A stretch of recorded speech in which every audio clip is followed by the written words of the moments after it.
Okay, guys, I'm super excited to welcome back to the show. We have got Isaac from Hidden in the Shadows podcast. He was recently on the show, episode 143. If you haven't listened to that one, I suggest you go back and listen to it because it was incredible, mind blowing stuff. Isaac, thank you for coming back, sir. How are you? Doing good. This is the quickest turnaround from one episode to the other I've done. Yeah, man. It wasn't long ago. What was it, 2 weeks Yeah, ago that we last yeah, recorded? yeah. So I wanted you back, man. We I, finished recording and you said some stuff after, and I was like, oh man, I want to hear more. I want to hear more. So I'm excited to have you back. well, I've always told people like because our podcast, Hidden the Shadows, we've done since 2020, and majority of what we've talked about is our own personal experiences. Between me and my wife, we have enough paranormal experiences to probably fill up a couple of novels. Wow. So, Yeah. just because she's been a psychic medium her entire life, had experiences, every house she's ever lived in has been haunted. The ranch I grew up on has its own paranormal experiences that I told people about the experiences from. They say it kind of rivals Skinwalker Ranch. And you know the famousy of a Skinwalker Ranch is from all the weird stuff that happened there. Yeah, man. And all the weird random things. Granted, I know we talked about the Shadow Walker stuff and my ability and all the like where my essentially were like the origins of it and how it's evolved to what it is now. And the 32 cases, home cases I've done in the 3 years span. Um, but it's strange is that I have these weird also encounters with other things that are still mysteries that I've yet to solve. Well, majority of my focus has been with the paranormal because that's where my calling is. But there are other things that have happened in my life that are still up in mystery that I have still haven't yet to figure out. Yeah. Does Yeah. that relate to the paranormal as well? Or is that just In the world of it, yeah. yeah.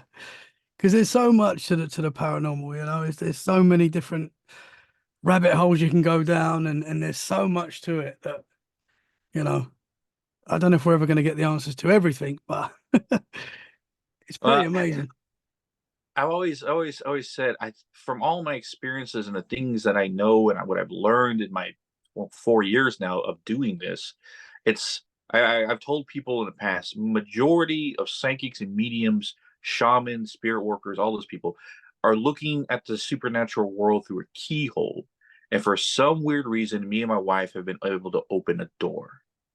And there are things that we know that we've experienced that we can't talk to anyone about, or at least have anyone really know, because they would not disbelieve, they would refuse to believe. And that's the best way I can put it, because it's not like you would believe it not to be true, you just would refuse it to be true. Um, and we've come to call that information the inner circle information. But there'll be a time in the future, hopefully in the future, that we'll be able to share all that information with freely with everyone without worry of thinking that okay, you guys are going way too far off the end. You guys are kooks. You're not making any sense. I'm like already telling people I pulled demons through phones. I don't know how much more I could tell them without finally saying it's enough. I can't take it. Um, that's where I can put it. Yeah. It's incredible stuff, man. And it's everything we But love here at Let's Get Freaky, that's for sure. yes, from what I've told from your other episodes as well, from other Oh, people you've sorry, spoken my to. series just come up. My series just come up. That's normally a sign that things are going to start playing with us tonight. Yeah. That only ever happens when, yeah, we'll see. So since we last spoke, brother, how have you been, man? You've been good? I know it wasn't long ago. You've been Yeah, busy? I've had a few cases in the time since we last spoke. I cleared someone's house out. Um, they were dealing with a oppression case. It was real simple. Um, not that too hard. Just 30 minutes, cleared everything out. They were like, "What?" And they're fine now. Um, and then a mind clearing. Actually, a listener of yours, Jessica. She actually listened to your show. She heard me speak, and like, ooh, maybe this person can help me out, and helped her out. Cleared, found a tiny portal in her house, about the size of a dinner plate. I was able to close it for her. And it's funny is that where I told her where it was is she found interesting because so she gasped actually, and she said that's where my husband when he goes in the garage he tells whatever's there not to show itself Wow. because apparently she was dealing with some kind of shadow figure running around the house. So, because I said it's like behind you up. And she goes, oh, that's where the garage is. And that's because where her husband started Interesting. seeing the shadow thing. I was like, that's what it might have been popping in and out of. Wow, man. Yeah. That's Closing interesting. portals that small is relatively easy. But closing a portal the size of a swimming pool, and that's like trying to grab a rubber disc that's about an inch thick and try to squeeze it close. Yeah. Yeah. It's a I, real I've pain. I've been told that, and I don't know if this is definitely true, but that every house has a portal. Is that correct, or is that? I wouldn't say so. I mean, mirrors can be portals. Yeah. I don't say but most of them can be portals, but I noticed that they are hiding spots. Because when I've done my cases in the past, oppression cases, I noticed sometimes that dark entities would run into mirrors to hide. Because I often ask the people when walking through the home to check the mirrors. Let me feel the mirrors. I could reach in and feel around inside there, and I can sometimes pull stuff out of there. That's liberatory hiding. If you have mirrors that are angled at each other, creating like the double like infinite imagery in the reflection, that could essentially generate a portal. But natural portals and stuff like that, they pop up every now and then. But portals that allow dark entities to flow through, those are usually built or put or called to those locations. And the size of it also determines what was done there. My Interesting. wife, she actually figured out by, I guess, looking at them or feeling them, that she noticed that positive portals that have positive energy, they spin counterclockwise or clockwise. I can't remember what exact direction. And she says dark portals go the opposite. So whatever is one way is the opposite for the other. So when she senses a portal spinning the opposite direction, or the direction that determines what it is, she can figure out which kind of portal it is by was positive or negative. Interesting, man. Yeah. Is it with portals? Do they get more powerful the longer they're there?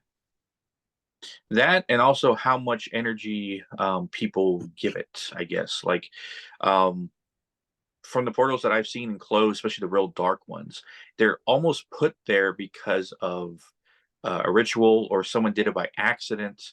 And I can tell the difference between purpose and accident. Accident doesn't generate that much energy. Purpose does. If someone generated a portal on purpose, was calling it there, opened did a Ouija board session and never closed it, so basically continuing an open communication and open portal that's just there for everything to come through, then that gets a continuous amount of energy. So the more stuff travels through there, and the more where the portal is, like say a portal outside someone's house, not relatively is going to draw in much dark entities. They're going to come in through and every now and then, but there's nothing there for them to feed on. Versus, say, an active insane asylum, or for the criminally insane, there's a lot of negative energy. Oh, they're going to use that all day long because there's so much for them to feed on. Yeah. So I guess it all depends on the area, like how much negative energy area generates that they might use. Yeah. Yeah. Interesting, man. This might be a difficult question, but can I ask you what a portal looks like? What do you see when you see a portal? Imagine a black pool spinning, but it looks like the liquid is made of tar and ink. What? That's what it looks like to me. A portal of light looks like um last one I ever saw. I'm trying to remember what it looked like. The edges were like a metallic blue, and the inside was liquid, but it almost spinned with like glitter and I don't know, like a white paste almost. Like I want to say milk, but like a thicker kind of form of milk. And it was spinning in a one direction, but it had like a glow, and then like almost like a glitterization to it. Oh, okay. Yeah. Interesting, man. But practice looking through the third eye. Granted, I'm all right, but it's still like looking at shadows in the dark. I can only ever see so much. Yeah. My wife, she sees things quicker. Of course, she's clairaudient, clairvoyant, so she can see most anything. She concentrates much. But how she describes it to me, because I had more practice with dark portals, because I consistently close them, so I'm touching them and closing them longer versus her when she stares at a portal of light. Okay. Yeah. Is there a difference between what entities are coming in and out?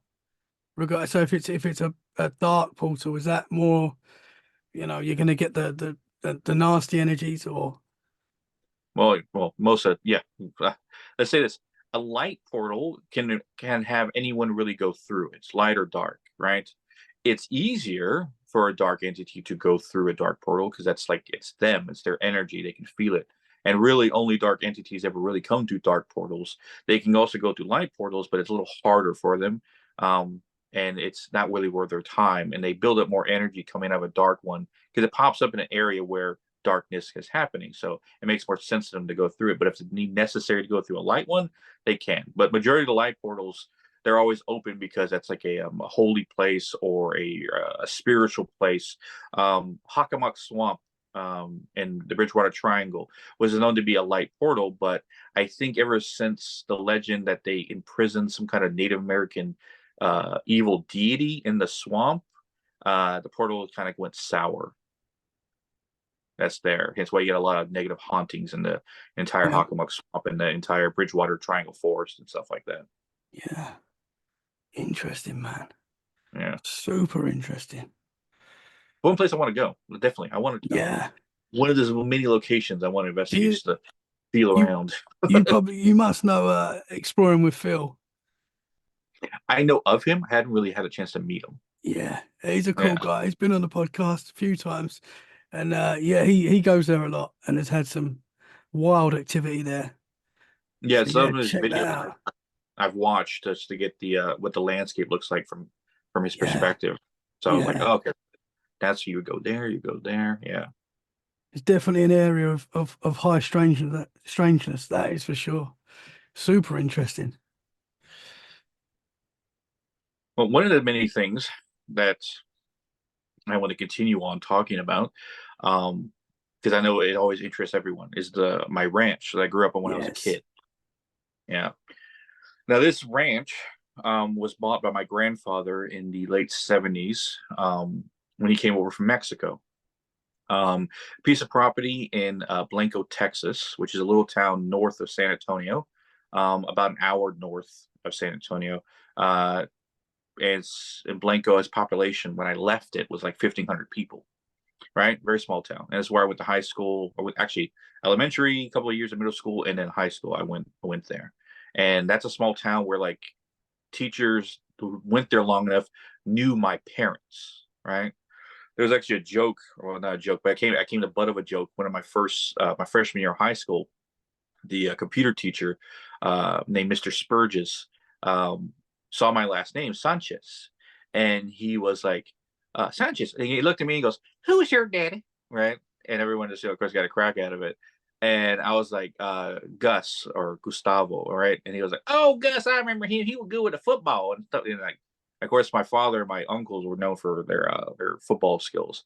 Well, me and my brothers didn't follow the same athletic world, but we became musicians instead. Anyway, but that's like technically it's a small town, right? Generations of family grew up in the same place. Um, but the ranch that was out there is no more than I don't know acreage, but I know I can guess it on like American football size. I would say about 100 yards, 200 yards in probably length, and then about another 4 to 5 in width. That's about the distance. And it's a weirdly shaped. It's kind of like a rectangle that goes all has a top that goes all the way to a point. And it was in the three groups of people who live on the ranch were my family, with my mother, my father, and my siblings. My grandparents had their own place, and then my uncle and aunt with my cousins were up in the farthest point of the corner of the ranch property. Um, but it wasn't a great. It's not a very forested piece of land. It's a lot of open area. My grandfather had a barn that he put there and stuff like that. He built a secondary building next to his original trailer he customized, and was a giant 2-story building, apartment styled, because he had 10 kids, so he had to build extra rooms for his kids. And that's where actually I moved into after I graduated high school. So I had my independence, but not so far away from home. But one of the first earliest experiences I remember having there, um, I was a child, and I want to say 7 or 8. And this is like the distantest memory I can pull from the ranch. I remember lying on the bed in the what would eventually be my bedroom when I got older, And I think this is before some of my siblings were too young to sleep in that room. And I remember trying to sleep, but the light on the desk wouldn't shut off, or it kept getting brighter and dimmer, brighter and dimmer. And I remember crying, telling it to stop, stop, stop it, like it was messing with me or something. But that's the earliest memory I could have.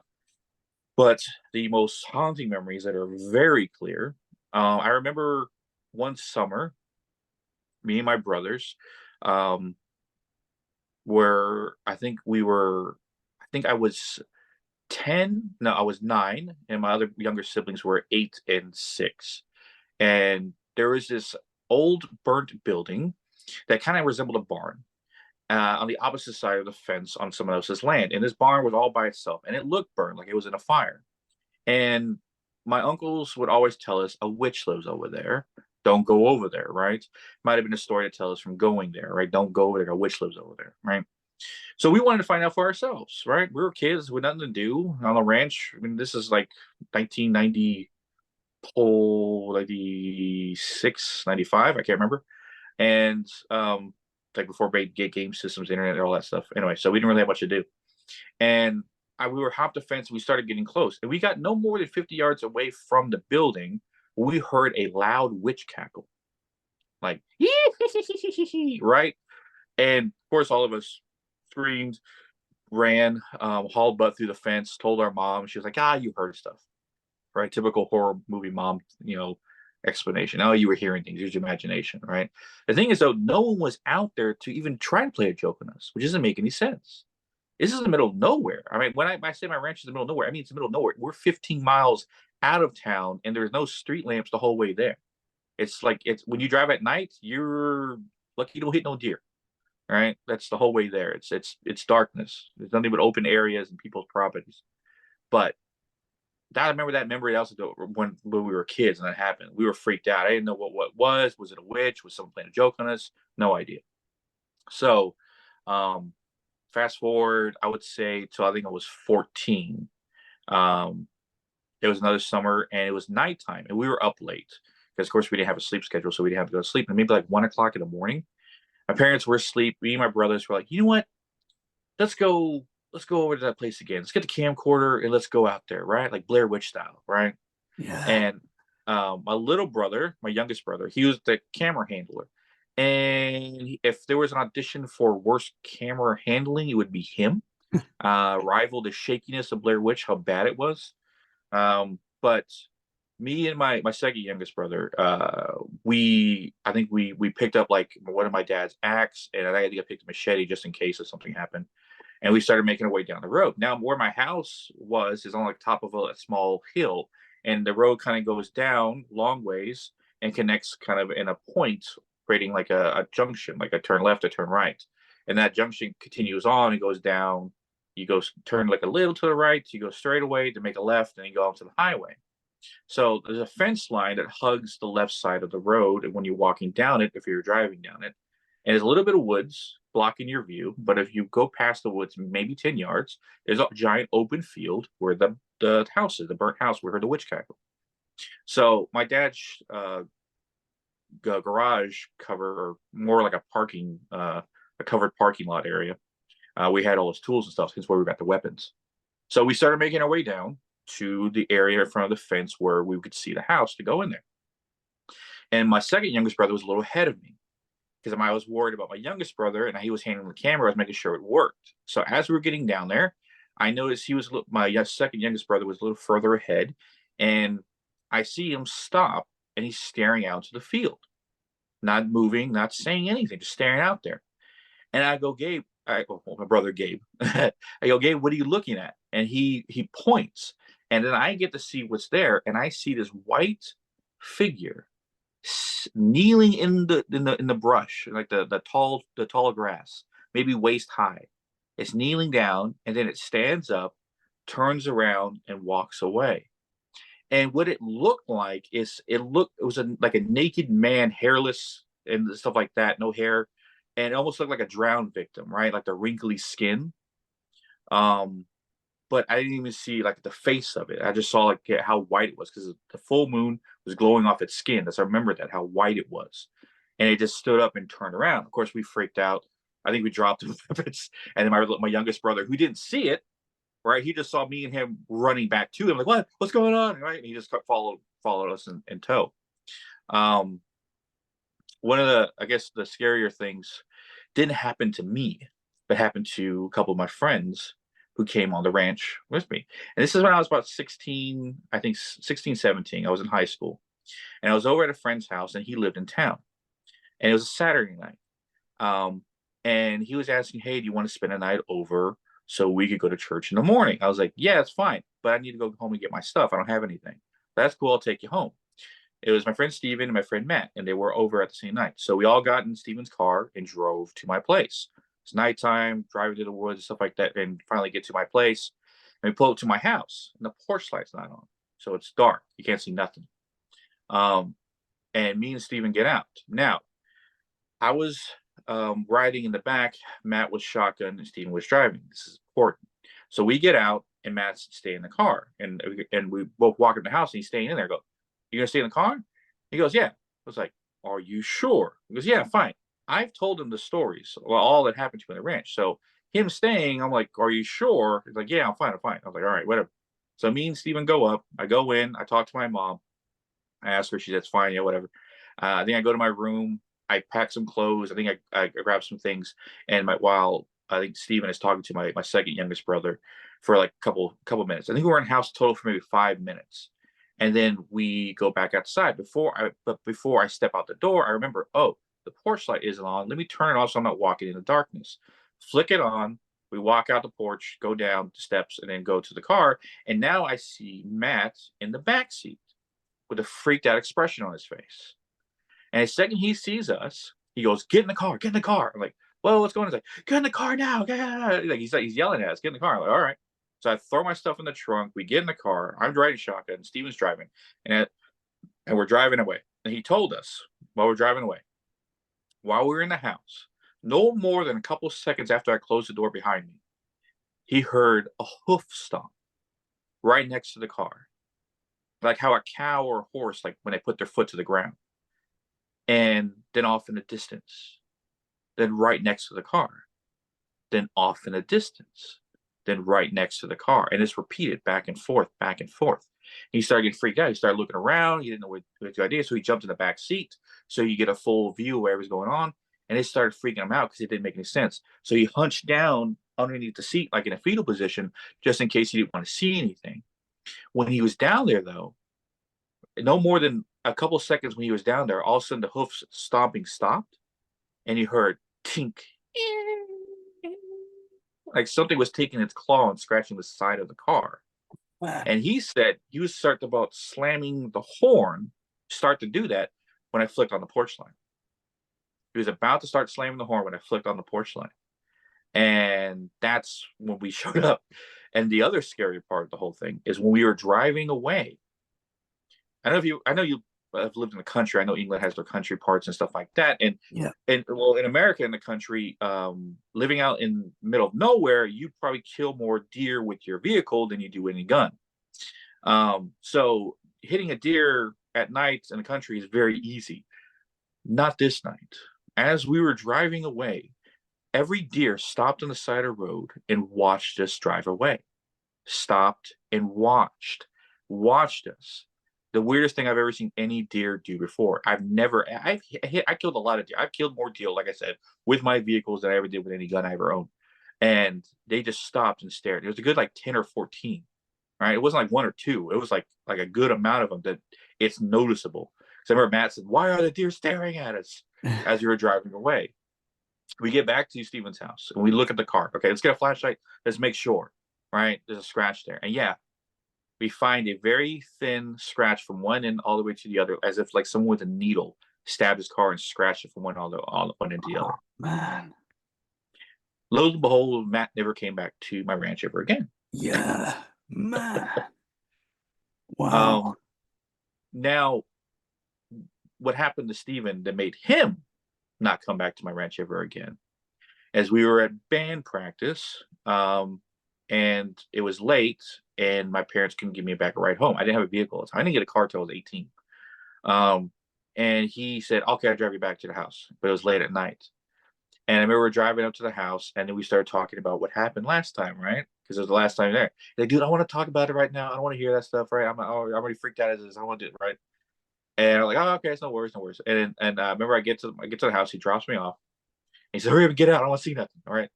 And so he drives home. And then the next day, I see him at school. He goes, "I'm never going to your house again. I'm never going to your house again." I'm like, "Well, what happened?" He said when he was driving back.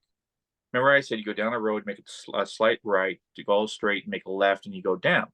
Now that straight, make a corner left, and you go straight, and it leads you all the way to the highway.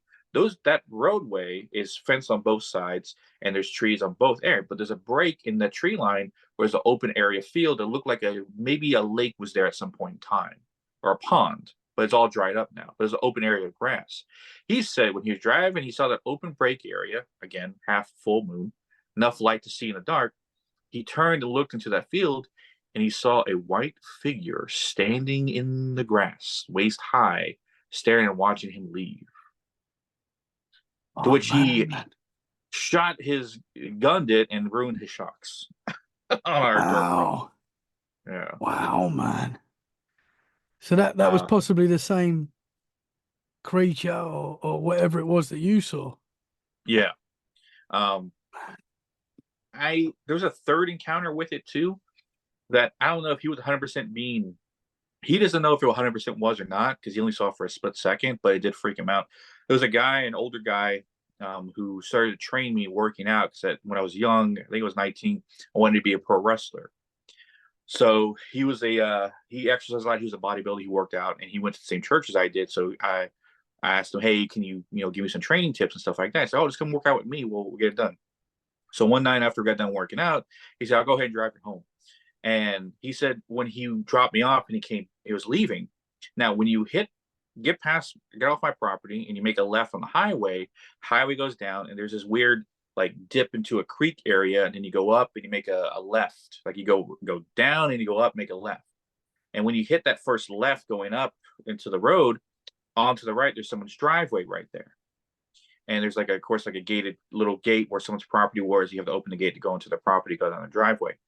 And he says when he made that first down the creek and then made that left, he noticed it looked like someone hunched over, like all the way down, covering their head, like how you would, you know, how they tell you to duck and cover, or like how they when a nuke goes off, be underneath your chair, like or a tornado or something, or any kind of storm activity or earthquake, right? Get down in that position. He said he only saw the back. It looked like someone was doing that position in front of that person's property, right in front of their gate. That's what he saw. And then he had the flashes of me. My memories telling him about the white figure that Steven and Matt both told him about too. So oh my God, he drove. He said, "I don't know if there was a rock or it was that, but that's what it looked like to me." So I was like, "Oh crap." Yeah. So you and your family and your friends all experienced weird stuff there, man. Yeah. And that's just the start of it. There's a Wow. lot more. Wow.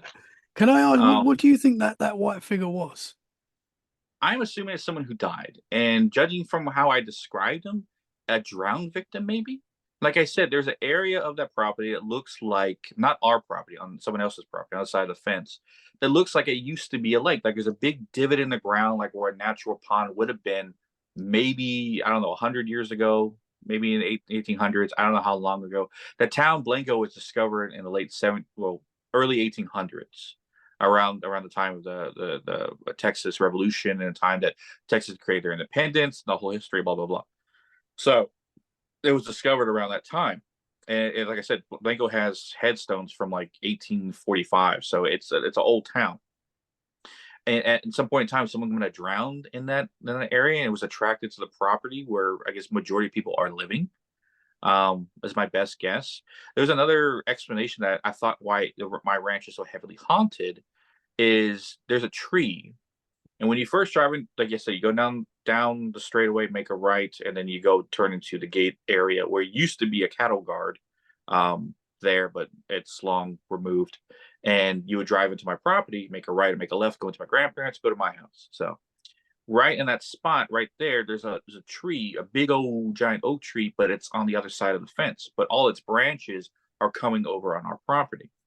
One of the times I was walking in that area, because I'd walk home from school all the time, or the bus would drop us off and we'd walk down the road.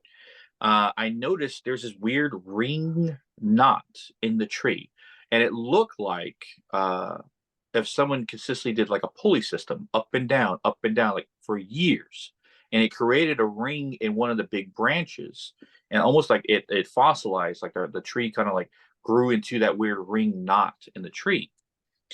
I remember I watched a documentary on ancient West, and they talked about this famous hanging tree that they used. And they talked about this is the tree, and they pointed to the spot where the rope got overused. And that same divot in the branch looked like the same one that was at my place. Oh So wow. they could have used that tree back in who knows when to hang people. Yeah. And in my house, like I said, the branch is in the middle of nowhere. So if you want to take someone out in the woods to hang them and no one would find out, that'd be the spot. It's a possibility. But Yeah. Yeah. the other Wow. Blanco, the whole hill country area of central Texas is known for having a lot of limestone and granite in the soil. You can't dig more than about 6 feet before you hit it, which makes planting very hard in that area. But you can find a butt ton of granite and limestone, so that we have a lot of quarries that dig it out in that area. And granite is known to be a very high conductor of energy, or limestone is, either one or both, I think. Um, but one of the experiences that my cousin had at her place, mind you, I told you it's all the other corner of the ranch. Um, she said she woke up one night in the middle of the night from a dream, and she looked at the foot of her bed and noticed a woman kneeling at the foot of her bed, right, staring at her. And she's like, "This is no one I know." Then she was freaking out because she thought, "This is a ghost or something," and the woman just kept staring at her and staring at her, like didn't disappear. She blinked, she like kind of hid underneath the covers, still was there. So finally, she got enough courage to basically run out of the room and get my uncle, and she basically threw the blanket on top of the woman and ran out. But she said when she was running out of the room, she turned back and noticed that the blanket was still over the person, that someone was underneath it. And she ran into my uncle's room crying and screaming like someone's in the room. And my uncle, of course, runs in the room with a bat. And of course, the blanket now is on the floor. No one's in there. But she said because she told me about that, I think like one Christmas or Thanksgiving, because we were talking about some ghost stories between me and my brother, and she's like, "Oh, I had one." Like, what? We talked, and she told us that one, and then I asked my uncle about it. She goes, "Yeah, she was crying about stuff." You know, but every impression I do of my uncles and my dad is how they sound. But um, yeah, that was remember what she experienced. Uh, but when I think one of the secondary scariest ones and the weirdest ones, I think I was about 14 or 15. I want to say it's a little bit after. Yeah, I was a 15. Yeah, I think it was a freshman. I was a freshman in high school. Sophomore in high school. That's right. And this is when I shared my room with the room with my other brothers. Of course, we didn't have a lot of space and we were poor, so we did what we did. But for some reason that night, neither of them were there. Either they were spending the night over at someone else's house or something. And it's at the end of the trailer, so we had a big open window that was like almost like 5 feet wide by 5 feet tall. It was a really big window. And if you didn't have any curtains in it, the moonlight would shoot right through it into the floor, illuminating the room. So one of these nights, I think the curtains were gone for some reason, and I was going to sleep. And I remember staring at the floor, like trying to fall asleep, and I noticed the moonlight on the floor. And I remember just doing that. I remember staring at the light and going, "Oh, that's cool." And then all of a sudden, I hear like hooves stomping, right? Which I didn't think too much of because my grandfather had cows at this time. I was like, "Oh, one of his cows got loose, and now it's walking over here," which happened a couple of times. So I didn't think anything of it. But it sounded weird to me. It didn't sound like four legs. It sounded like two. So I was like, that's weird. And then it sounded like it was getting heavier as it was getting closer to the house. I was like, what the hell is what's going on? And I remember not thinking anything. All of a sudden, whatever it was walking closer, and it walked so close to the house that it blocked out the moonlight in the window for about 1 to 2 seconds as it passed by. Now, the window, if you're standing, I'm 5'10", and I was like 5'8" at the time, was I would have to reach up and look up into, right? You had to stand on your toes, look up. So the bottom of the window would have to be at least about 6 foot. off the ground. So whatever this was would have to be taller than the house, wide enough to block out a 5-foot window for a couple of seconds as it walked by. Wow. Yeah. Because I remember when that Man. happened, I saw it pass by. I didn't say a word. I didn't breathe. And I was just like, what the fuck was that? So I was just freaking out. And I remember I peeked out the window to look, and I was like, the way where it went is into the woods on the opposite side of the fence, behind my house. And like, there's no one that lives over there. And I'm like, that's weird. And you hear like the doom, doom, doom, doom as it like disappeared in the distance. Uh, Did you but get one of the most any sorry. Did yeah, you get go any ahead. like Sasquatch activity or Bigfoot activity where you Funny you say, was? funny you say that. Because the next story I'm about to tell, I never thought it was a Sasquatch until I told a Sasquatch enthusiast the story, and then he was like, "That was a Bigfoot." Let me explain. Um, so this would had to be, I think I was 11. It's one we first because we lived in California for a little bit, and we moved back to Texas. So it was around the time we first moved back, and it was a summer time. So I remember we had the windows open because it was hot. We didn't have AC, and we were all in the house. We were watching TV or something, and then we hear in the distance this loud screaming, like an animal wounded in the distance. Didn't thinking of it because we're out in the middle of the woods and stuff, and on the ranch in the middle of the wilderness. Some injured animal somewhere is dying, whatever. But it kept getting louder because it kept getting closer to the house, and then closer to the house, and then closer to the house. And then I think right before like dusk, right before the sun was starting to set, it was so close to the house, it was so loud we couldn't hear each other in the house. And I can only remember seeing the glass vibrate because it was screaming so loud, whatever this was. And I would describe it to people. My kid mind, my memory at the time, I thought it was like a pterodactyl, how it sounded, right? It didn't sound like any animal I ever heard. I've heard like, deer in pain and dying and stuff like that. I've heard like wildcats and stuff like that. It didn't sound like that. It sounded really strange. And I remember my mom yelling at my dad, "Go deal with whatever it is out there. I don't want to get near the house," right?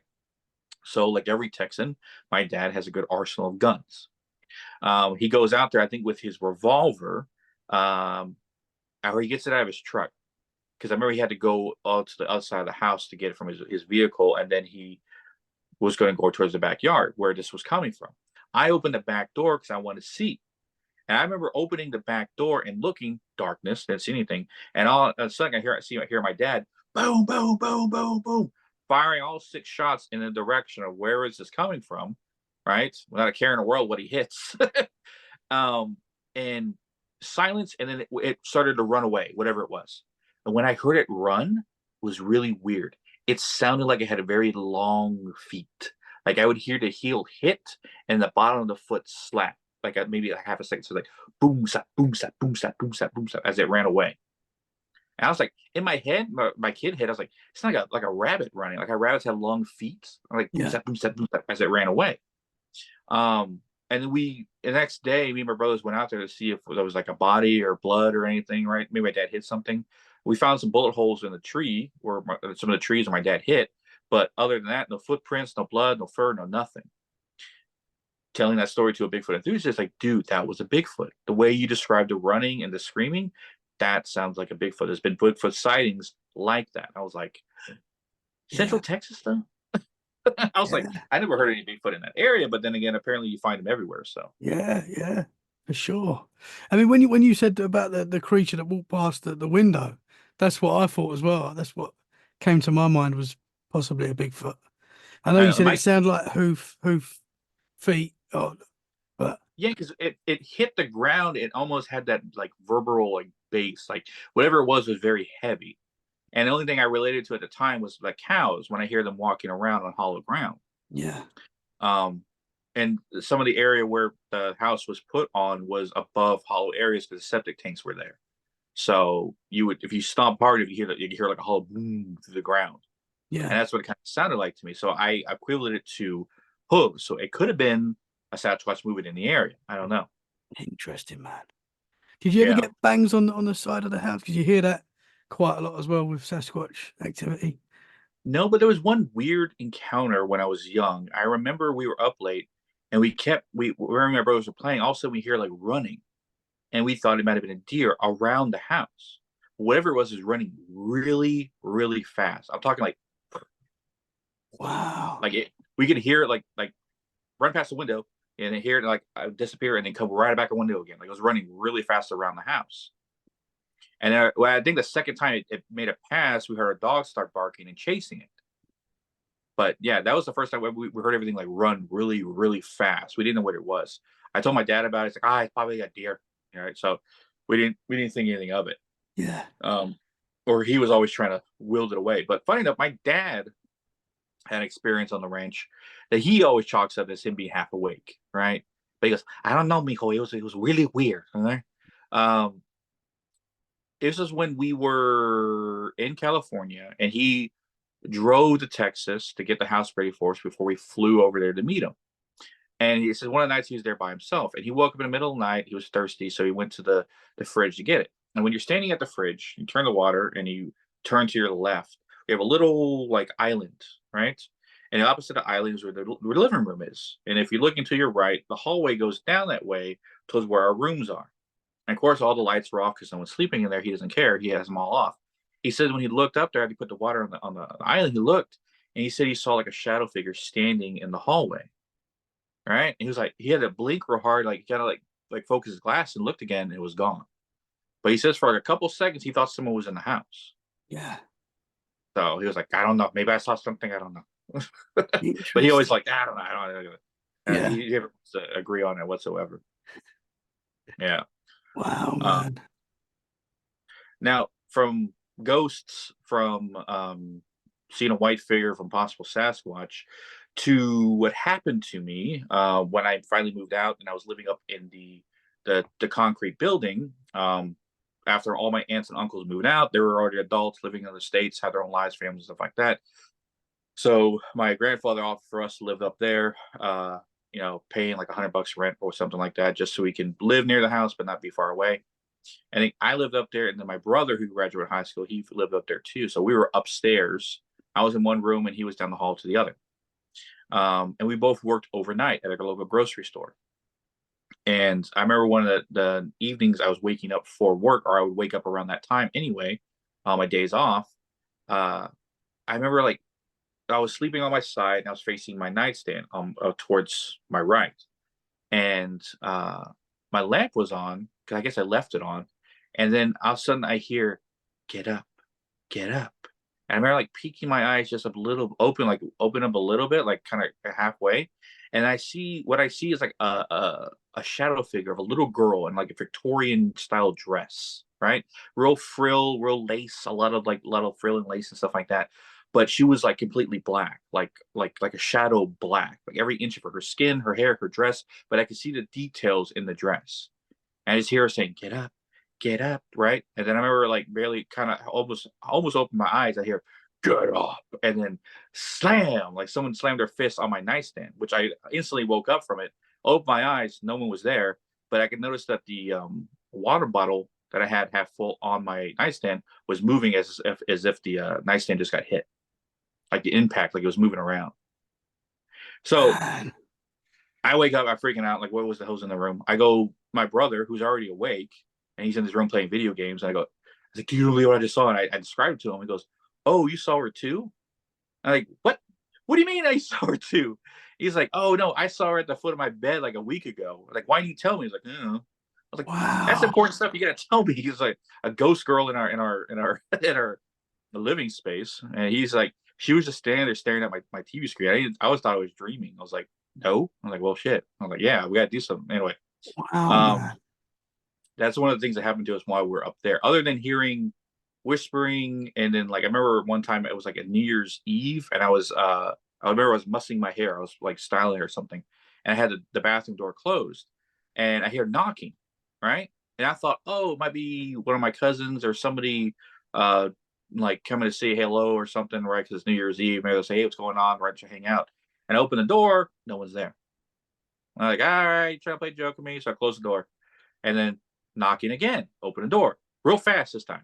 No one's there. I didn't see anybody run down the stairs, run around the corner, so I couldn't see them. I was like, okay. And I closed the door. I didn't hear it again. But like little stuff like that would happen every now and then, just like random stuff. Yeah. while living up there. But one of the like times that we saw, the best example I have of seeing aliens was there. While living up there, a friend of ours named John, he was working with us at the store and needed a place to live because he couldn't afford his apartment anymore. And then we talked to our grandpa because he was in a band with us at the same time. So we were like, hey, can you let him live with us? He's like, oh, but yeah, but he has to pay more. So I think he paid like $200. And he stayed in the room that was opposite the wall of me, where actually my uncle stayed in when he was young. I remember that room really wasn't ever used for anything, but then he moved in there. And we had a little, I would say, balcony porch kind of thing on the upstairs. And while you sit on this porch, you can see over the entire area into the clearing area where that opening, where it looked like a lake used to be, a little pond area, where I described before. And we were sitting up there talking one night because he had to go out there to smoke all the time. And I would just be out there talking to him about whatever, music or this.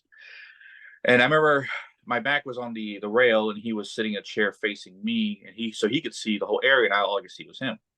And we all of a sudden he stops and looks and he goes, "What's that?" And I go, "What?"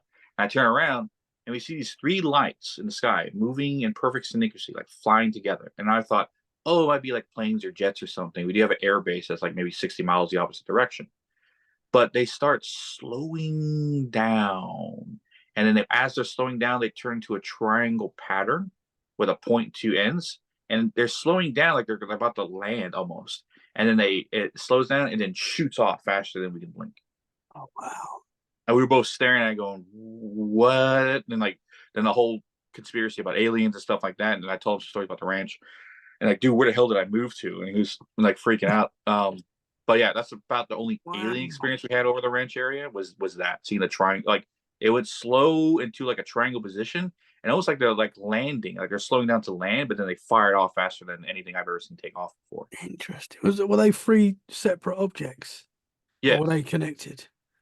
there's Wow. three individual lights that you would think were like three planes or Yeah. like three light independent lights of their own. And it's weird how like they were in a straight line and then they kind of slowed and then like two of them moved to like opposite side and they created a triangle pattern. They were flying in a triangle pattern, but they were slowing down at the same time, like they were about to stop to like go down to land or something. Like how like a jet, when the jets that can like fly, they slow down, they basically create the propulsion so they can land straight down on the ground.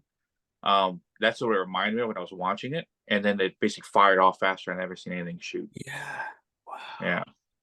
Yeah, nothing that we know should do that. So that's cool, man. Yeah. Uh, but the experiences on the ranch with things like that, I was I've never been back. I haven't been back in almost 6 years. The last time I was there, and I guess the only paranormal experience I really had the last time I was there. Right, this would be long before I had my ability, and long before my son was born. So yeah, it's been about 7 years since the last time I was there. Um, I went back. I went back by myself because my wife was with her parents that were in northern Texas. So I made the 5 hour drive down to central Texas because that's how big Texas is. You can go from one point to the other in 5 hours and still be in the same Yeah. state. Yeah. To visit my dad and my uncles and aunts, my grandmother, and I was staying at my place or my house that I grew up in, and I think I was sleeping in my room, or was my room I shared with my brothers because my brothers were moved out at the time. Um, they weren't there. I think they were living somewhere else. But um, we were going to have dinner with my aunt, and she was going to make my grandmother's recipe cheese enchiladas that I liked a lot because they're made spicy with a certain kind of Mexican cheese, all that stuff. And to get there, you could easily drive a minute in a car, right? Less than a minute. So I decided, you know what, let me walk. So I get out, it's nighttime, I'm walking up the road. And as I'm walking up the road, I finally get to the straightaway where I can see my uncle's house, maybe, I don't know, 80 yards away. I can see the lights from it. And on the right side of this, on the road, on the fence, whoever owns it now, from the last time I lived there, reinstalled a new fence that's about 10 feet tall, right? Very tall, super tall fences that are like very, very well made, like high end steel and stuff like that, real nice. And I remember I was walking, I was thinking to myself, man, I probably should have driven. It's getting creepy out here. And I hear a loud bang, right? Like as if something just ran right next to the fence. And I turned my right because I jumped later to look what it was. And I see like a full like a buck, like a full deer, like with antlers, like a 8 point. Right, he had a big old antlers out, like a buck, and like he ran right into the fence. I didn't hear him coming. I didn't hear him running. And also strange, if that fence wasn't there, he would have ran right into me. He was coming right at me. It wasn't like further on the road behind me. No, right at me. He was running right at me, hit the fence, and of course hit the fence, got all freaked, like all disembobulated, and ran the opposite direction. But I didn't hear him coming. Yeah. And like I said, he would have hit me if the fence wasn't there. That was a strange thing. An animal out to hurt me, attack me. Yeah, man. Yeah. What do you think was going on there? Or what do you think that was? I don't know. All I know is when I go back to my ranch, right, with my ability, with my skills, with everything I know now, Yeah. there's going to be a lot of clearing out of something, and I'm going to get to the bottom of what was haunting my ranch, what's causing the high energy and stuff like that. And yeah, most likely I'll do like a 2-day investigation of the property and post it on YouTube or TikTok or wherever. Yeah. And people who have been following podcasts since the beginning, I've always talked about, and they're still in waiting anticipation for it to happen. So Yeah, man. it's That coming. is It's gonna gonna take. be Yeah. interesting for sure. Yeah, man. Yeah, of course. Now with your abilities that have, still reasonably quite new, would you say? They're quite, and they're growing and growing and growing. So I'm Yeah, but sure when you get there, yeah, if I don't know, if I try to get through this year, if I have time and money, um, that's always been the either I got time or I got money, or and I don't have either or. So um, that's all I got to find the right moment. But it's definitely gonna be something on that. But it's strange is that I remember talking to my dad about the paranormal stuff going on, and he was telling me it's like he said it's like it's been going in our family like forever. I'm like, what do you mean? He said your grandfather has had strange experiences in Mexico. And he even had strange experiences while living in Mexico when he was a kid. He said one of the times he was walking home, and I actually went to, when I was 12. I went to the village he grew up in Mexico. I made a trip down there to see the house he grew up in, town, all that stuff. And it's like dirt roads. It was dirt roads when I was 12. I guarantee it's probably still dirt roads now. Um, but it's very small. And he said while they were living there, there used to be a church, with a graveyard, and he would have to pass it to get to the house. He said one of the nights he passed it was getting back to the house. He saw La Chusma. And the legend of La Chusma is a giant white owl with the face of a woman that apparently guard over graveyards and stuff like that. wow.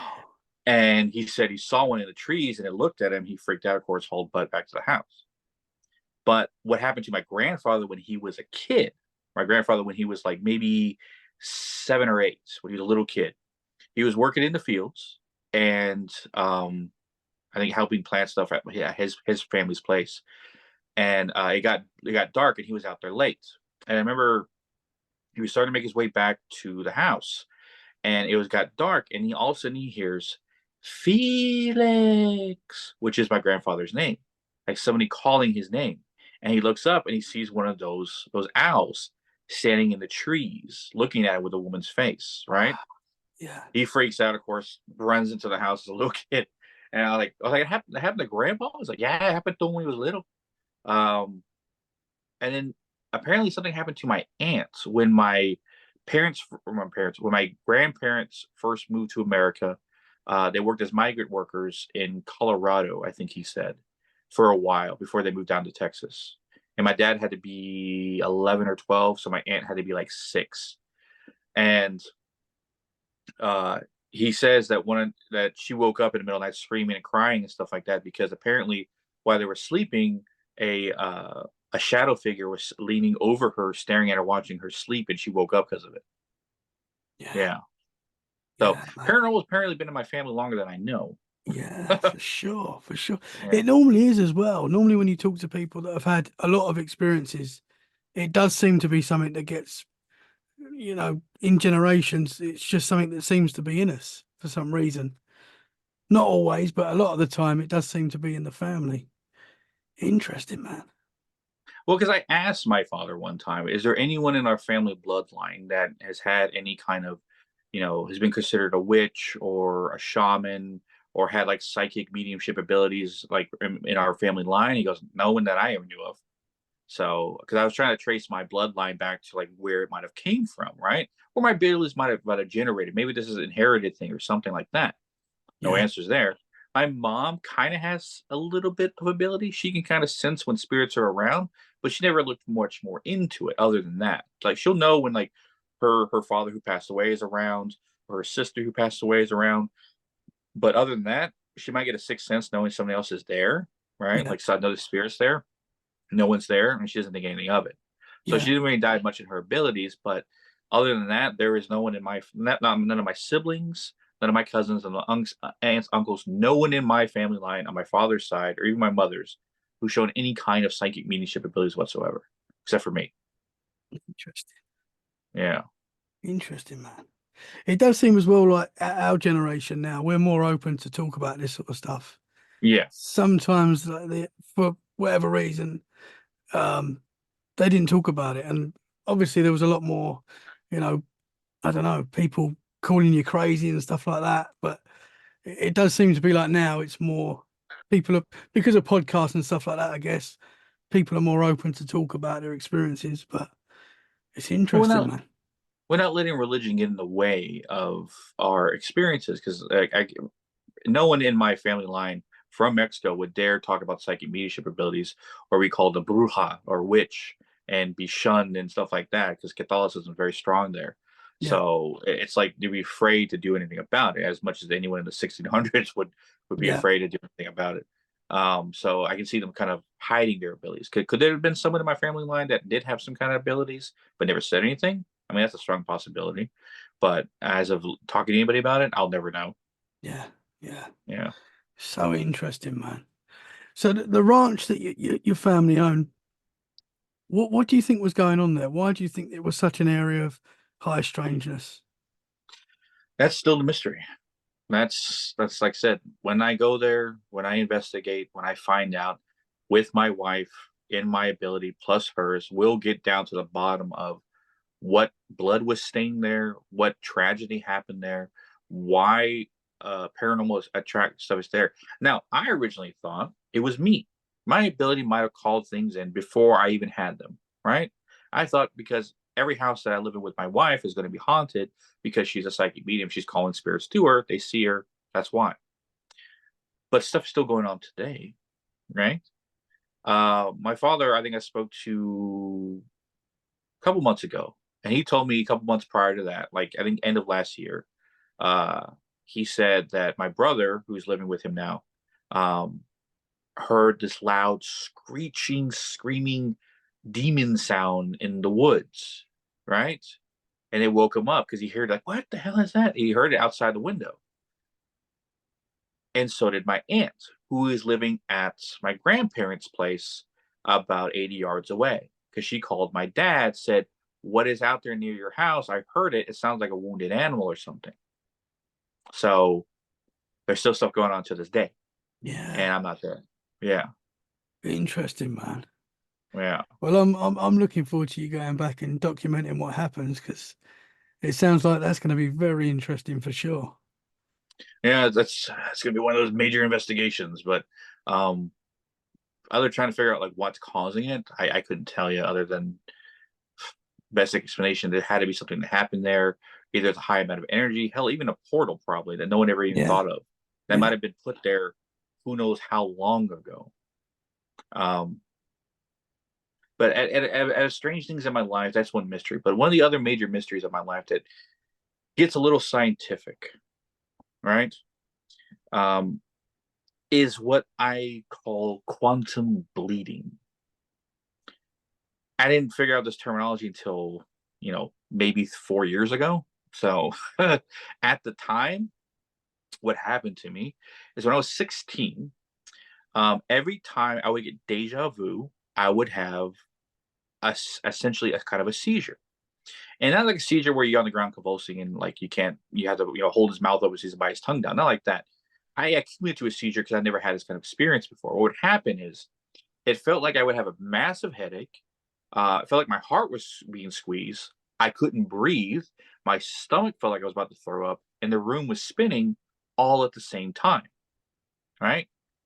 All that, boom, deja vu, all that at the same time, like immense amount of pain, all that sensations, and it'll last maybe a couple seconds, and I'll like come out of it breathing hard, like what the hell just happened, losing the memory train of what caused the original deja vu, and it's happened a lot.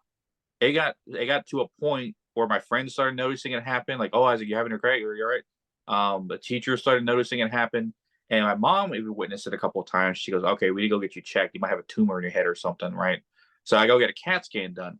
They don't find any major thing. What they do find is a small polyp of flesh that's benign right here in my nasal cavity, which makes me sensitive to certain smells. Cinnamon and cilantro, off the list. I'm not allowed to smell those without getting a headache.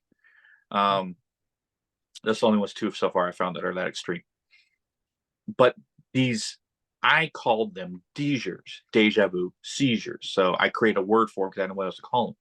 And this kept happening periodically between 16 and 20, like every month or every 1 month or like that. It would randomly happen. I'll talk to somebody, be sitting in a room, also I'll talk to them, and I get like a flash, like, did I do this before? Like when you get deja vu, and then the whole scenario would happen. And then that's where I started getting bad, and it would like, take me out sometimes. And then even there was a break between like 22 and 24, 25. They came back a little bit. And then around the time when we moved here in North Carolina, I would have them every now and then. One time I had one when I was driving in a random road in the back roads in North Carolina. And also I get a flash, like I was on this highway before, I saw this all, and it happened to me. I literally had to pull over because I couldn't drive. I would have an accident otherwise. I mean, if someone saw me in the car, I think I was having a heart attack or something. Then I started studying quantum mechanics, quantum theory, multiverse, all that stuff. Watched a show called Disix. I can't remember. It was on AMC talking about AI technology combined with seeing stuff. And it had what's his face? He played I'm trying to remember the actor's name. He played Ron Swanson on Parks and Rec. I can't remember the actor's name. I see his face. Terrible with names. Yeah. Anyway, he was in that show too. Whatever.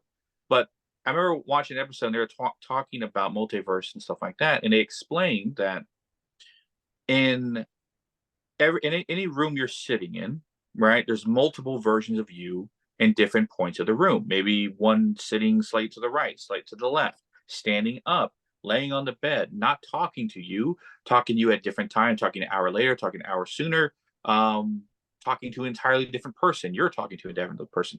All these different scenarios, all these different things happen in different universes all at the same time. And they're all around. And that's essentially what makes the multiverse even capable of working, is the fact that they're all playing off each other. For every scenario to be true, one has to be not true. So that's what the whole Schrodinger's cat thing was in the box, is that in order the cat to be alive and dead, both have to happen at the same time. Hence, we gave to the multiverse theory that any choice that you didn't make has to exist in order for the choice that you did to exist at the same time. So that was the law of the multiverse thing. Yeah. I explained that because what I started to figure out in my theory of what these episodes happening, because I noticed sometimes when I was older, when I would have these episodes, I would get flashes of memories that weren't mine from a life I never lived. They would be a different version of me. I'd be taller, I'd be shorter, I'd be thinner, I'd be bigger. I maybe wouldn't have a beard, I might have a mustache, different hairstyle, stuff like that. Like different versions. I would see myself like that, experiencing the same scenario that I was experiencing that would cause the deja vu to happen in the first place. And then I started figuring this out. I started studying, I started calculating, I started mapping, I started trying to understand it. And my best guess is what was happening is that when myself, another version of myself, when we collided, because we hit the same point at the same time, that collision caused that to happen to my body. Our minds would collide, share memories for that couple of seconds, and then we would become untethered, essentially. Yeah. But while we were tethered, it would do that to our bodies. It would send like a neural shock from our brains that would affect our entire nervous system, hence all our organs and stuff like that. And then I looked up a terminology, what people called it quantum bleeding, when other versions of yourself start bleeding memories into you. Essentially, what people theorize is the other form of the Mandela effect, that some of us are quantum bleeding memories from other worlds, hence why we remember things differently. Instead of the world changing, it's us that are changing. Because the whole, it was like another theory that explained Mandela effect, that maybe the world's not changing, we are, because we're getting memories from worlds that we shouldn't have, because the whole, Hadron Collider got opened up and maybe caused more people to quantum bleed or something like that. Yeah. That's what that came around. So I was like, maybe this was happening to me. I'm having my own effect. Until one day I went to work after having one of these episodes, and I started talking to a guy I worked with for an entire year. And me and him became good friends. We'd always talk about like comic books and Star Wars stuff and whatever. And we have a lot of conversations real close to our face. So I knew his face extremely well. I went to work, I started talking to him, I look at him, and I notice he has a gap in his front teeth, right in the middle. And I was like, I'm very particular with details. I'm very analytical and very observant. I pride myself in that. I would have noticed that off the bat, because I would make jokes about it. Hey, can you shoot water through it? You whistle, stuff like that. I would have poked fun of it a bit. And then I just noticed it then a year later, and I asked him, when did you get that gap in your tooth? He's like, what are you talking about? Yeah, right there in the middle. I was like, I've always had it. What are you talking about? I'm like, no, you haven't. I don't remember you having that. I was like, I don't know what's wrong with you, dude. And I was like, crap. And like, did I remember another world, or did I like? And then I ran the theory also. Am I moving? Am I replacing the other versions of myself? Is my mind swapping places when we collide? Am I living another version of myself's life? Hence why I have memories from another version of him we didn't have again. Yeah. Right. Yeah. But I notice everything in my room is still the same. I'm still married to the same woman, same details. She has everything exactly the same. Nothing changed. Nothing changed in the room. Nothing majorly changed, except for that weird thing. And then I kept wondering, am I moving every time I'm having these episodes? Right. So I was playing with that theory of quantum bleeding and the whole idea of it. But then I learned that I think it was Einstein or one of the scientists around that age and time, we're talking about quantum and multiverse and all that stuff, theorized that the 1th to 100th version of yourself, your hair blade and your hair might move just a little bit. The 1 to 1,000th version, you're wearing a different shirt. The 1 to 1,000,000th version, you chosen another path in your life, right? There was points in my life that I could have chosen to play guitar or bass. I chose bass, so there's another version of me playing guitar.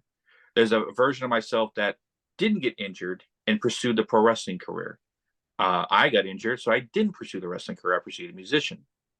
There's a version of myself that maybe took up acting in high school more, and now is a professional actor who kind of looked at it, didn't think anything of it, and then left it alone.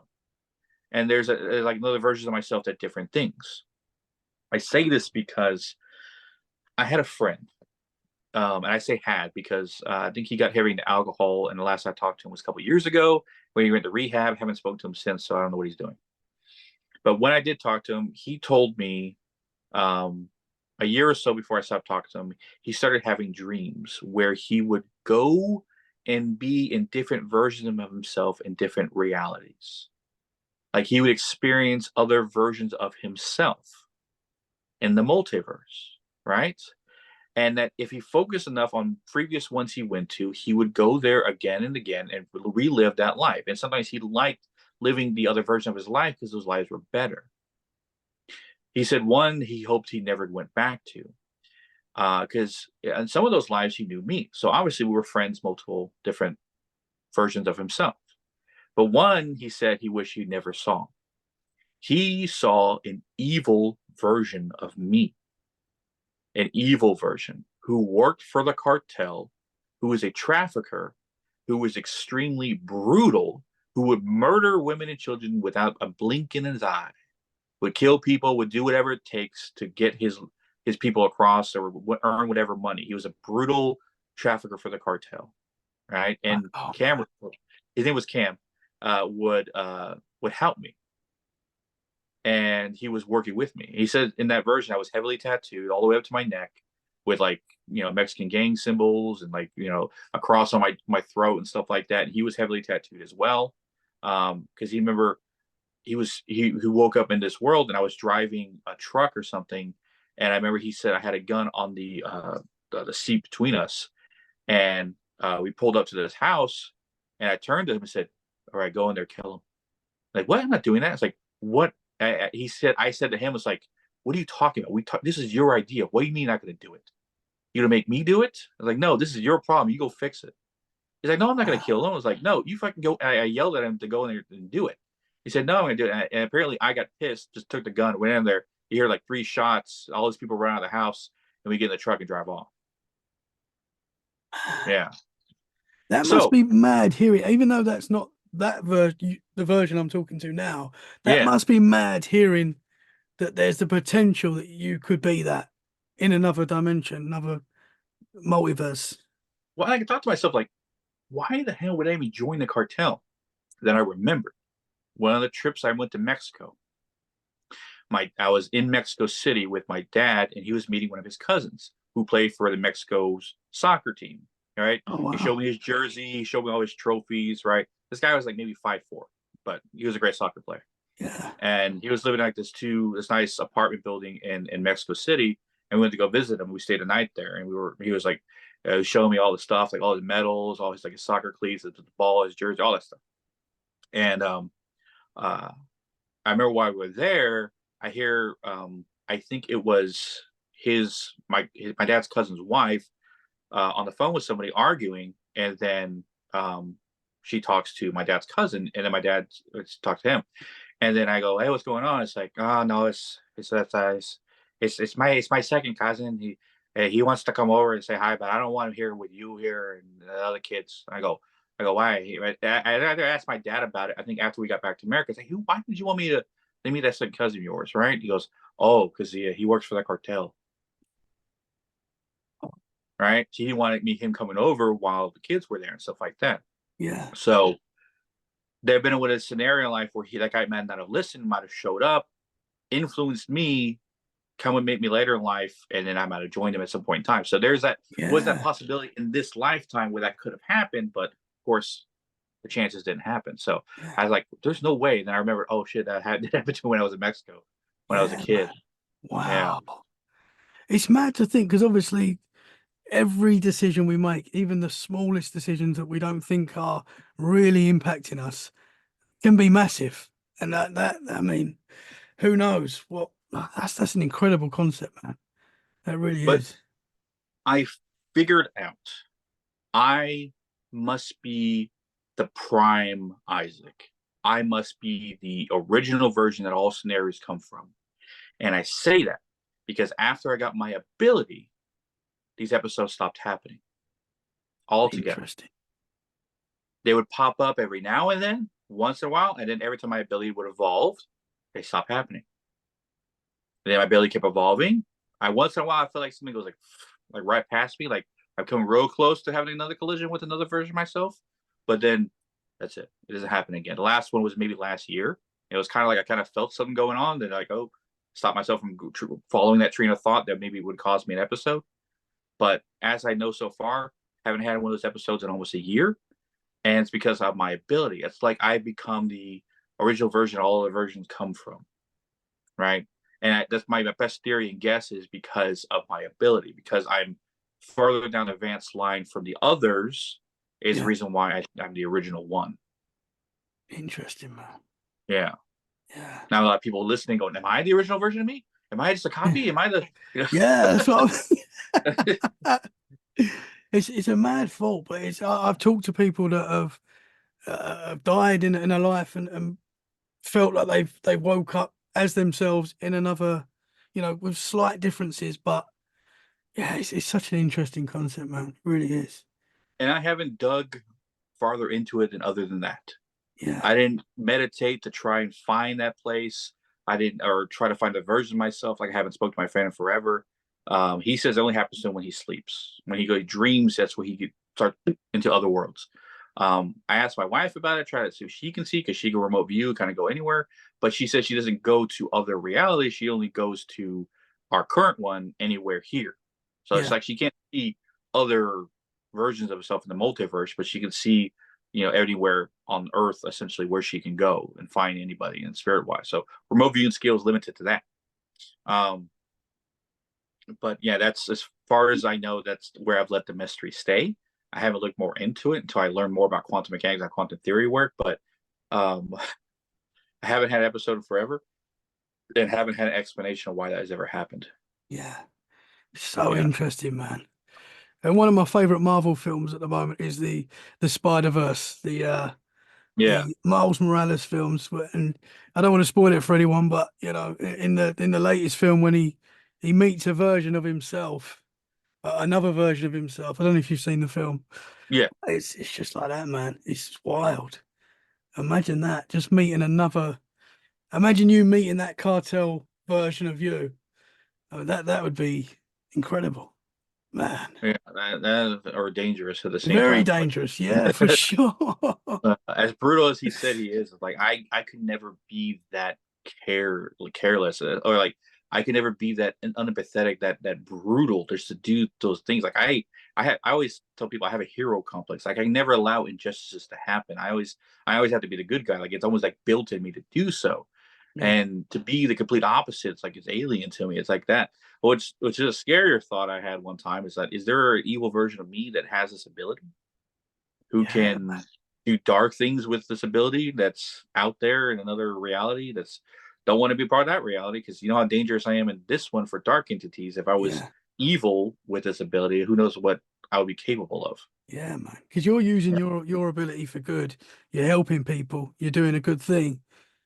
But yeah, imagine on the other side of the coin if it was someone that was, trying to bring more evil out to the world. I mean, yeah, that's a scary thought, man, for Yeah. sure. Wow. But one of the weirdest, again, another mystery, most things I've solved. Now I've come across demons, ghosts, spirits. That's like second place to me. Dealing with that stuff, man, right? It's another Tuesday. But dealing with the Fae, that was never something I thought I'd ever experience my entire life. I go in the woods all the time investigating at night, never experienced anything fairy folk or anything like that. But one random day, while living here in NC, I witnessed a gnome. Right? Wow. Never thought about it, and it's weird how it happened. So I always go to the gym at night, right? Because I don't want to deal with waiting for machines or anything like that. So I go like 11 o'clock at night. So one of the nights I went, I was walking to the car, and I noticed it looked like a bird ran underneath the car, and it didn't pop out the other side. And I was like, damn it. I flashed my light underneath the car to like scare it, to make it get out of the car so I don't run it over. Like it's not moving. I don't see anything coming out there. I don't hear anything. So I look underneath the car. There's nothing there. Not in the wheel well, not underneath the car, not behind it, nothing. I was like, that's weird. He might have ran out when I didn't see it. Anyway, so I go to the gym. I come back. I think it was like maybe 3 days later. As I'm coming back from the gym, I pull up and I get out of the car and I'm walking towards the front door. And I noticed we have bushes that are maybe 3 feet tall by, I don't know, 2 feet wide in front of the windows. And by one of the bushes, in the shadow of the door light, just the light outside the door, I see like this little figure standing there. And I go, what is that? I thought maybe Megan's grandmother, who lives with us, we live with, that she had like a figurine standing out there or something. But then it leaned over on the other side of the tree, on the other side of the bush, like it was leaning over, and it looked at me, and I saw it. It had a little tiny hat, little tiny coats, little pants, the silhouette of what you would describe a gnome to look like, or all those little gnome Wow. figurines you ever see on someone's house. Looked exactly like the silhouette, but it was moving as it was leaning over the outside of the bush to get a better look at me. I look at it, I see it, and I run. I'm like, I got my phone flashlight and turn it on and ran over to see what's there, see what I'm actually looking at. And I flashed the light around there. There's nothing there. Nothing. Wow, man. There's no hole in the side of the bush where it could have jumped into, or some like a spot underneath the house. No, it just disappeared. Yeah. Wow. Could you see the creature in color? No, it was weird. It was like I could see the silhouette, like it was a shadow of it. Yeah. Like I could see the details of the clothing, right? Like the shape of it, like the hats, the like the head almost, the little coat, like the pants almost. But it was standing maybe, I want to say like 8 inches tall, right? They have a water bottle that's about 7 inches, 8 inches tall, and I put it in the same spot, and it was about the same size. Wow, man. So I was like, I remember there's a picture deep in the our Instagram where I put like this blue water bottle that I use for the gym next to the spot where I saw it, and I said that's where I saw the gnome, and it's about the same size as the same two that was standing next to the tree. Because I remember I told my wife, she's like, "What are you talking about?" I was like, "I saw a damn gnome outside. I was freaking out." And she goes, "What?" Like we deal with ghosts and stuff like that, so that was like commonplace. But a gnome, she's like, "What?" And then one of the times, my wife was out in the front yard with our son, and she swears that when she was sitting on the floor and she was playing with him, she noticed that we have bushes in the front of the property too, and they're next to the street. And she said she thought she saw something standing in the bushes staring at her that was the shape of a gnome. And all she could see was like a black beard on it. But she looked at it real hard again and it disappeared. So she's like, did I see that? Did I know that? Well, also weird, the military base that we live right next to, right? Camp Lejeune, there have been sightings amongst a lot of paranormal stuff, but there have been sightings of gnomes there as well. Interesting. So it's not something that's isolated just to me and here. Some other people have seen them in the area as well. So, but that was the first and last time I ever saw any gnome at the house. Wow, Was man. that one time 5 years ago now? Yeah. That is something I would love to see. I always say on the show, I would love to see a Bigfoot one day, but that is something else I would love to see as well because that's amazing, man. Wow. You know, So you, demons, commonplace. Ghost, commonplace. Spirits, everything. All that. No. yeah, A gnome, I never thought I would see that in my no, life. no. And did this look like? So you said it looked like the typical gnome that people have in their garden, uh, Yeah. happy little face, and Well, would I it didn't was see his face, but it's just like the shape of the hat, the head, like the way the coat looks yeah, like an elf essentially, or like how like that like they're always pictured in out in like little figurines in people's yards. So I had that look, like the pointy hat and everything. yeah, yeah. Yeah. Man, that's cool. That's cool. And you say other people in the area have seen There have been similar as gnome well. things specifically on base, but they're like the base is no more than a mile from where I'm living. Less than that, actually. If I turn out the road and turn left, I go right to the base. So it's really close. Wow. Yeah. So people in the military have seen these things as well. Yes, amongst a lot of other things that happen on campus. Yeah, that's Yeah. so cool. Wow. So what do you think that's something that's a part of our world but can sort of slip in and out of our dimension or whatever it is? Do you think what do you think they are? Well, we did a episode on the Fae folk. Oh, like one of the first seasons of the podcast. Um, and we theorize with the Fae folk is that they might be interdimensional or a dimension of their own that bleeds into ours every now and then. And that's why we have stories of them from like history of the world. Like your guys' neck of the woods had more Fae folk stories than anywhere else in the world. Um, Native Americans here in America, they have their own Fae folk stories as well. They have different names for them, but they're described the same: gnomes, fairies, all that stuff, the same how we saw around there. Um, but it's like there were creatures that existed here alongside man in the ancient form of us, or existed before, and then we started pushing them out of the woods or pushing them deeper into the woods where no one can see, and they basically grew a fear of humanity to a point where they don't want to associate with us anymore. Like I guess one of my fears is that one of the nights that I'm coming up here to the door and I hear human, like it's like calling me or something, and they need my help with some kind of dark creature in their realm or something. They needed to go me into the Yeah. world. Yeah. I'm like, yeah, fine, just don't eat me. Yeah. That would be cool, man. Wow. That's such a cool experience, though, to see something like that. It did. Yeah, I try to ration to myself. Was there a gnome figurine there? But no, there was nothing there. But I saw it clearly. So I Yeah. was like, shit. I didn't think gnomes would be on my list of things to deal with. Yeah. That's Yeah. so cool. I mean, obviously, you've got the Puckwudgies, the little people, Yeah. in Native American lore and stuff like that. Yeah. I wonder if this is a similar being, or I don't know if they're connected somehow, but super interesting. Well, there has to be something. trickster-ish near. And I say that because one of the investigations that me and the paranormal team that me and my wife have, Hidden Shadows Paranormal, we investigated a park near where we live. Now it's less than 5 minutes, Northeast Creek Park. And one of our night investigations we did there, and this is why I don't argue with Megan anymore about locations that she feels pulled to, because it doesn't make any sense for us to go there. It's a park. There's nothing special about it. There's no famous hauntings, nothing. No, we come having the most impactful investigation we ever had there. Find witches' brooms in the woods, hanging in the trees, seeing lights that shoot out into the sky, the possible alien connection. And then what the weirdest thing that happened that would make me think, trickster cryptid or a puck wedgie or something of the essence, is that the park, if you imagine, is that one big long football field, like an American football field, big open area, and there's woods on the side, and then in the woods on the top side, people used to play ultimate frisbee. But there's a trail on the left side of the field as you're looking straight at it that starts at one point, goes into the woods, a trail all the way to the semicircle on the other side, and meets in the opposite point.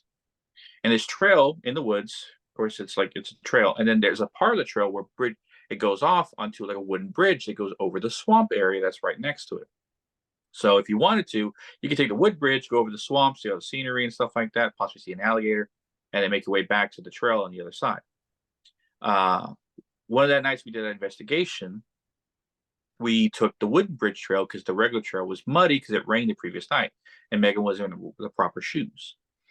So we make our way over there, and when we make our way back, we take the same wooden trail again. We had investigating with us named Mike, and he stopped in the middle of the trail and stopped me. Hey, stop. I go, what? And we look at the ground. They're in the middle of the wooden bridge trail now. There was a board flipped upside down with nails shooting out, as if you would step on it if you walked on it. Someone put it right in the pathway for someone to walk on. That wasn't there when we walked across the first time. And this is the middle of the night. There should be no one out there in the middle of the park at night that would go deliberately to the bridge to place that trap like that for us to get injured. Yeah. Yeah. Man. Yeah, that would not have been nice standing on that. No, it was good 9-inch nails, would have gone right through my boot. Man. Interesting stuff. Yeah. Man. Isaac, this has been incredible again, man. I've been so excited to talk to you again since we last spoke, and you did not disappoint, brother. Super interesting. I don't know what I'm going to call this episode. I normally have a rough idea during the show of what I'm going to call the episode. There's so much I can call this today because it's been amazing, man. Thank you so much for coming back. And I hope it's not the last time you're coming on Let's Get Freaky. That's for sure. I'd love to get soon. I have lots more. Yeah. And I could talk about the hauntings that happened in this house when we first moved here. And also the hauntings that happened in the house that me and Megan, we first were together, lived in Spring Branch, Texas. That alone is another 2-hour episode by itself, and experiences we had there by ourselves. From Megan being demonically attacked in her sleep, from the sleep paralysis episodes I had, a doppelganger, hearing whispering. Megan, yeah, it's like that house, we call it the Spring Branch house, alone had its high level activities that we chalked up to something means someone in the woods behind it, and also possibly where a battlefield happened in the Revolutionary or Civil War or Texas Revolutionary War. Who knows? But there's a rock wall that we found back there that had like bullet holes for like muskets and stuff. That was like in the woods area. So obviously a battle happened there. It looked like a perfect spot to like be on the ground and have a musket and like fire back at people. Wow, man. Well, when we finish this, I'm going to have to book you in again if you don't mind, because we need to hear that. We need to hear that. Let's Get Freaky. Brother, thank you so much, man. Can you tell the listeners where they can find you? Yes. You can find me and the missus at Hidden in the Shadows Podcast on Instagram, Hidden in the Shaw 6 on X, Hidden in the Shadows Podcast 2 on TikTok, or links to all of social media and all ways you can listen to us at hiddentheshadowspodcast.com. Also, we have our paranormal page, Hidden in the Shadows Paranormal on Instagram. Like I messaged last time, if you guys have any cases or things you're dealing in your home, want your mind force cleared out whatsoever, no case too big, no case too small for us to deal with, shoot us a message. Let's see how we can help you out. Awesome stuff, brother. Well, I'm excited to talk to you again. Thank you so much, man. And stay safe. And I look forward to speaking to you again soon. Thanks for having me. I look forward to coming back. Thank you very much, brother.